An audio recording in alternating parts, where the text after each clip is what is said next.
Well, Coach, first of all, how do you have the time to write a book? Well, I started working on the book after the season last year, so I spent an enormous amount of time last summer working on it, and we tweaked it a little bit in the fall, and and then it went to print. So we actually started working on it the summer of '07. So now, tell me, when you're you've got what I think has got to be one of the toughest jobs on the planet. How do you motivate millionaires to do things, to move in the right direction, to move in your direction? Well, first of all, I think it depends on the millionaires. We have guys who are really self-motivated. They are not playing because of a paycheck. They're actually playing because they really love the game of basketball, and they love the Mavericks in this city. So I'm fortunate that I work with a lot of self-motivated athletes that really care about the game. But also, I think that's one of my primary roles, that when they are having one of their down days or they're emotionally not as high as some other days, that I have to find ways to say the right thing or don't say the right thing or whatever.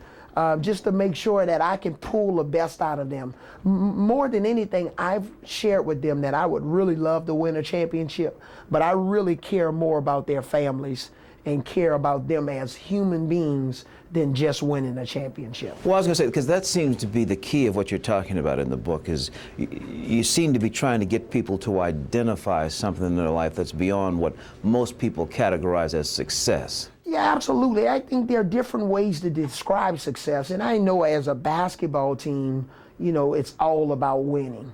But I think it's also about winning in life. How good fathers are these young men to their children, or husbands to their wives, or what kind of men are they in terms of how they help out in this community. I love what Josh Howard is doing in starting this foundation and helping in the community, and what Jet Terry does with three-point baskets and how he gives money to the community based on how many threes he makes, and so forth and so on. What Dirk's doing in the community, what our whole organization with the Maverick Foundation is doing in the community. So I think success is determined in a lot of different ways. And yes, we want to win games, but also I think it's what type of men we've developed. Well, grew up in New Orleans, Lafitte. Does some of that come to mind when you're talking to young men, when you're trying to look at how you live your life and the kind of person you want to be? Well, it does. I was fortunate, even though I grew up in an inner city impoverished area, I was fortunate to have some strong male influences. First of all, my dad, Jim Johnson, who's now passed away, but also my basketball coaches or my uncles that really loved sports also, and strong male teachers that I had. And so I was fortunate to have some strong male influences that really gave me the right direction, and I think that's important. I think obviously women are a great part of what we're all about, and we need mothers and we need wives, but I think that male influence leadership wise is a big part of what's going on in our society, and it was a big part of my growing up in New Orleans. Well, let me ask you this question, because I don't know if I ever hear this addressed by anybody in public, really. When someone comes to Avery Johnson and say, these are the characteristics I think that really make up what a real man is. What do you think a real man is? Well, in my opinion, I think first of all, you have to be a man of strong character. I think that has to be the whole foundation of who you are. You gotta have strong character. And I think second of all, you have to care about others more than you care about yourself. And that's the way that I carry my life. I think also you gotta be able to communicate.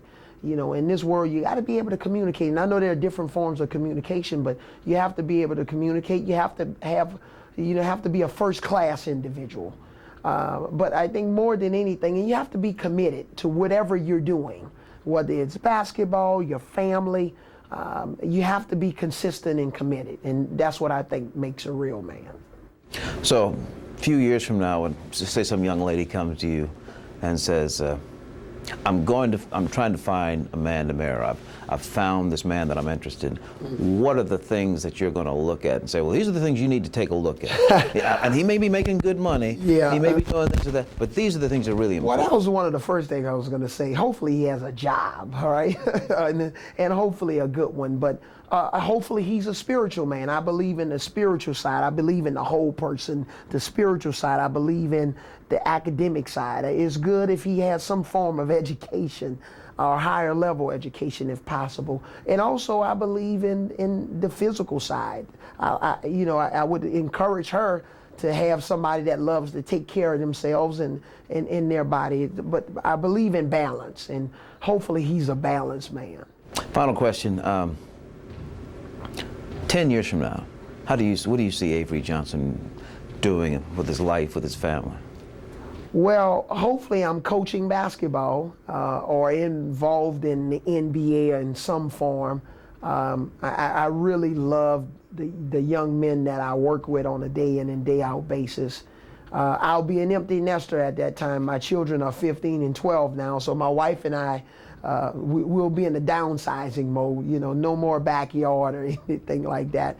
But more than anything, hopefully I'm having an impact on the community. I work with a couple of different organizations here in the Dallas area, Oak Cliff Bible Fellowship Project Turnaround, where we go into schools and teenage pregnant girls, and we do a lot of different things. I also work with a group called Hunger Busters, where we're out on the street working with the homeless, feeding them on a day in and day out basis, and also some of the schools where we give kids meals to go home with on Fridays, because a lot of them may not eat again until Monday at lunchtime. So hopefully I'll be coaching basketball, having a great impact on whatever community that I'm working in.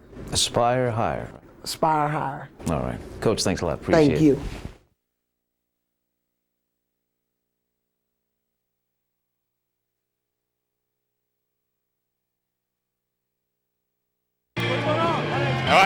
How are you? What's your name? Dale. Dale? Dale. Where are you from? You from South Lake or something? You got a weird accent. Yeah, very south. Down under. Oh, you're from Austria. Yeah, Austria, that's the one. What happened in the playoffs? You think New Orleans is going to give an early exit to the Mavs? To be honest, I wouldn't have a clue, but I had a great night tonight.